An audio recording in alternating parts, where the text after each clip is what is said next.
Dicen que la historia del cartel de Medellín no se entiende desde un solo hombre, sino desde la constelación de voluntades, ambiciones, violencias y lealtades frágiles que lo hicieron posible. Aunque los libros, las series y los titulares insistan en colocar a Pablo Escobar como el gran protagonista, la verdad es que detrás del mito hubo un grupo de hombres que cada uno a su manera moldeó el imperio criminal más poderoso que Latinoamérica ha conocido. Aquí no hablamos solo de sicarios, traficantes o capos. Hablamos de personalidades forjadas en las calles, en la pobreza, en la astucia de la sobrevivencia, y también en la búsqueda obsesiva de poder. Para comprenderlos hay que volver a Medellín en los años 60 y 70, una ciudad industriosa, en crecimiento, con barrios que se expandían hacia las laderas, llenos de jóvenes que veían cómo la desigualdad les cerraba puertas mientras el contrabando abría otras. Era un escenario perfecto para que un nuevo tipo de héroe popular surgiera, uno que no se ajustaba a la ley, que construía su ascenso con astucia, que se daba el lujo de desafiar al Estado, y que transformaba la ilegalidad en un camino viable para alcanzar riqueza y reconocimiento. Y ahí, en ese punto exacto de la historia, aparecen los futuros miembros del cartel de Medellín, hombres que, aunque diferentes entre sí, estaban unidos por una misma convicción: no perder nunca. Hoy vamos a recorrer sus vidas, sus orígenes, sus personalidades y el ascenso criminal que terminó por redefinir para siempre el mapa del narcotráfico mundial. 1. Pablo Emilio Escobar Gaviria, el creador del mito. Mucho antes de ser llamado el patrón, Pablo Escobar fue simplemente un joven de Envigado con un hambre monumental por la vida. No era el más brillante académicamente, ni provenía de una familia adinerada, pero sí tenía algo que marcaría su destino: una mezcla explosiva de astucia, carisma y una ambición que nunca aceptaba límites. Desde pequeño mostró señales de inconformidad con la vida sencilla, quería más, mucho más, y cuando se dio cuenta de que el camino tradicional no iba a dárselo, simplemente buscó alternativas. Empezó como contrabandista de cigarrillos y electrodomésticos, un negocio que en la Medellín de los 70 no solo era común, sino también lucrativo. Pablo entendió rápido que la frontera entre lo legal y lo ilegal era una formalidad que solo importaba cuando había policías mirando. Su personalidad era desconcertante. Por un lado, generoso, afectuoso con su familia, capaz de donar casas y mercados enteros a los barrios más pobres. Por otro lado, frío, calculador, violento sin titubeos cuando debía eliminar obstáculos. Tenía una memoria prodigiosa para los detalles y una capacidad natural para leer a las personas. Sabía quién era leal, quién flaqueaba, quién tenía miedo, y sobre todo, sabía cómo usar cada una de esas debilidades a su favor. Cuando descubrió el potencial del tráfico de cocaína, vio en él no solo un negocio, sino su negocio. Colombia empezaba a ganar reputación como origen de una droga que en Estados Unidos se vendía como oro en polvo. Pablo no esperó, comprendió que esa era la autopista hacia la riqueza que siempre había soñado, y no solo entró, se adelantó a todos. Mientras otros traficantes pensaban pequeño, Pablo visualizó un imperio, y para construirlo, necesitaba socios. 2. Los Ochoa, la familia de honor y negocio. Si Escobar era la ambición hecha persona, los hermanos Ochoa eran la estructura que cualquier organización soñaría tener: disciplinados, serios, organizados y absolutamente comprometidos entre sí. Fabio, Juan David y Jorge Luis Ochoa crecieron en una familia ganadera que ya tenía negocios, conexiones sociales y una posición acomodada en Antioquia. Eran, en pocas palabras, muchachos bien que terminaron involucrándose en el narcotráfico no tanto por necesidad, sino por oportunidad. Su entrada al negocio ocurrió de manera progresiva. Primero participaron en pequeños movimientos de dinero y contrabando. Luego, se involucraron directamente en los envíos de cocaína hacia Estados Unidos. Pero su sello personal era inconfundible: prudencia, discreción y cero protagonismo. Mientras Escobar daba discursos y quería ser congresista, los Ochoa preferían operar en silencio. La personalidad de cada uno influía en su rol dentro del cartel. Juan David, el mayor, era el más reservado y analítico. Jorge Luis, carismático, cercano a los empleados y socios, era quien mejor negociaba. Fabio, más discreto aún, era el cerebro financiero de la familia. Ese equilibrio entre emocionalidad controlada, inteligencia económica y estructura familiar sólida hizo que Escobar viera en ellos aliados perfectos. No eran violentos por naturaleza, pero entendían el negocio y sabían que la guerra, aunque desagradable, era inevitable cuando había millones de dólares en juego. La unión entre Escobar y los Ochoa no fue simplemente estratégica, fue simbiótica. Pablo aportaba visión, audacia y liderazgo. Los Ochoa aportaban logística, estabilidad y un orden que contrastaba con el temperamento volcánico del patrón. Fue esa combinación la que permitió que el cartel de Medellín comenzara a funcionar como un reloj, rápido, eficiente y letal. 3. Gonzalo Rodríguez Gacha. El mexicano, si hubo un hombre dentro del cartel cuyo nombre hacía temblar a muchos, ese fue Gonzalo Rodríguez Gacha, alias el mexicano. Su apodo no era casual.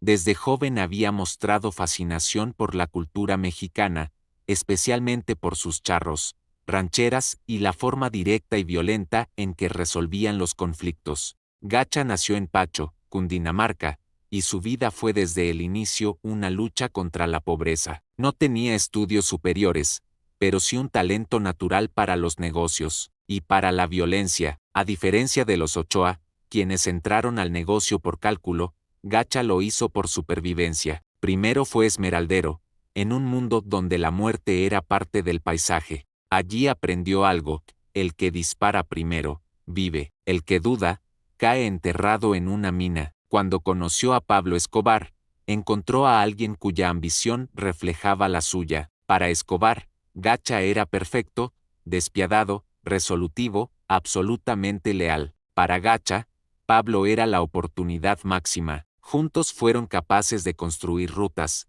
laboratorios, redes de sicarios y principalmente, miedo. El mexicano era temido incluso dentro del cartel. No negociaba, ultimaba, no dudaba, actuaba. Sus enemigos desaparecían, y sus métodos se volvieron leyendas urbanas. Pero así como era brutal, también era profundamente inteligente. Entendió que la clave del negocio no era solo producir cocaína, sino controlar el transporte, las pistas clandestinas, las rutas marítimas. Su aporte al cartel fue tan grande que algunos afirman que sin él, el imperio jamás habría alcanzado la dimensión que logró. Su personalidad era calculadora y obsesiva. Amaba el dinero, pero más que eso, amaba el poder. Tenía un instinto casi animal para detectar traiciones, y aunque compartía con Escobar la violencia, diferían en algo crucial. Pablo quería reconocimiento, Gacha quería dominio. Esa diferencia, aunque sutil, sería clave en los conflictos posteriores. 4. Carlos Leder, el visionario descontrolado. Si el cartel de Medellín necesitaba un hombre que rompiera todas las reglas del narcotráfico, ese era Carlos Leder Rivas. De padre alemán y madre colombiana, Leder creció entre dos mundos, el orden rígido germánico y la flexibilidad antioqueña. Esa mezcla produjo a una de las figuras más excéntricas del narcotráfico latinoamericano. Desde joven mostró inclinación por el crimen pequeño, pero también una inteligencia superior al promedio. En Estados Unidos, donde vivió varios años, absorbió el espíritu contracultural de los 70, se involucró con motociclistas, traficantes y contrabandistas. Pero lo que realmente lo marcó fue descubrir que la cocaína estaba por convertirse en un fenómeno de masas. Leder no era solo un narcotraficante, era un ideólogo, un fanático de las teorías conspirativas, un admirador declarado de Hitler, un hombre obsesionado con la idea de la libertad absoluta y la ruptura total del sistema. Para él, el negocio no era solo económico, era una cruzada contra el gobierno norteamericano, un desafío directo a la moral tradicional. Su aporte al cartel de Medellín fue revolucionario: la creación de Norman S. Cay, una isla en las Bahamas que funcionó como puente aéreo entre Colombia y Estados Unidos. Con esa sola idea, Leder transformó el tráfico de cocaína en algo industrial. Ya no eran pequeños cargamentos, eran toneladas que cruzaban el Caribe como si el cielo fuera suyo. Pero esa misma genialidad venía acompañada de un temperamento explosivo. No era disciplinado como los Ochoa ni pragmático como Gacha. Era impulsivo, extravagante, difícil de controlar. Incluso Escobar, que podía manejar a los hombres más violentos, veía en Leder una bomba de tiempo.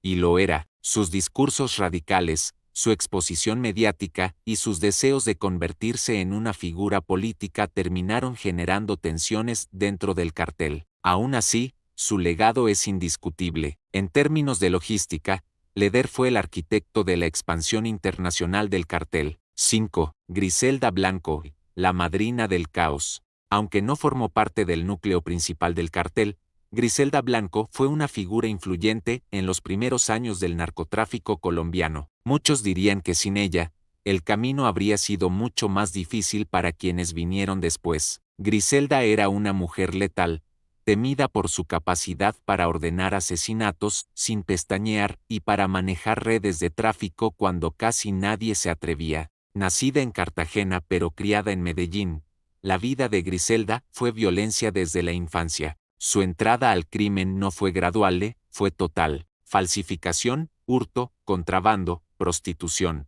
Todo formó parte de su historia hasta que encontró la cocaína. Y cuando la encontró, la convirtió en su religión. En Miami creó una red que operaba con tácticas de terror.